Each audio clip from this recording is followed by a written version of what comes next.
আসসালামু আলাইকুম সবাইকে। আশা করি সকলে ভালো আছেন। সো একটা প্রশ্ন আসলে বারবার আমরা পাচ্ছি, সুলেমান দিয়াবাতের বাংলাদেশের জার্সিতে খেলার কোনো সম্ভাবনা আছে কিনা।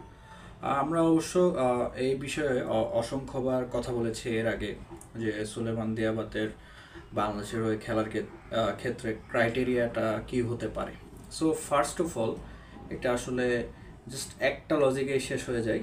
এখানে যে মূল ব্যাপারটা, আমাদের যে বাংলাদেশের যে ডুয়েল সিটিজেনশিপ পাওয়ার ক্ষেত্রে যে ব্যাপারটা, সেটা হচ্ছে একজন বিদেশে বসবাস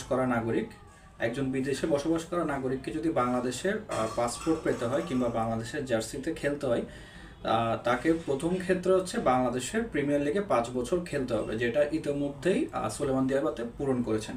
কিন্তু সমস্যাটা কি? সমস্যাটা হচ্ছে বিদেশি নাগরিককে বাংলাদেশ পাসপোর্ট দেওয়ার ক্ষেত্রে অথবা নাগরিকত্ব দেওয়ার ক্ষেত্রে ওই ব্যক্তিকে সে যেই দেশের নাগরিক সেই দেশের পাসপোর্ট ছাড়তে হবে। অর্থাৎ সুলেমান দিয়াবাতে যদি বাংলাদেশের জার্সিতে খেলতে চান, তাকে সবার আগে মালির নাগরিকত্ব ছাড়তে হবে। এটা হচ্ছে ফার্স্ট ক্রাইটেরিয়া এবং সবচেয়ে বিগেস্ট ক্রাইটেরিয়া। এই ক্রাইটেরিয়া যদি সুলেমান দিয়াবাতে ফুলফিল করে, যে তিনি যদি মালির নাগরিকত্ব ছাড়েন, তাহলেই তিনি বাংলাদেশের জার্সিতে খেলতে পারবেন।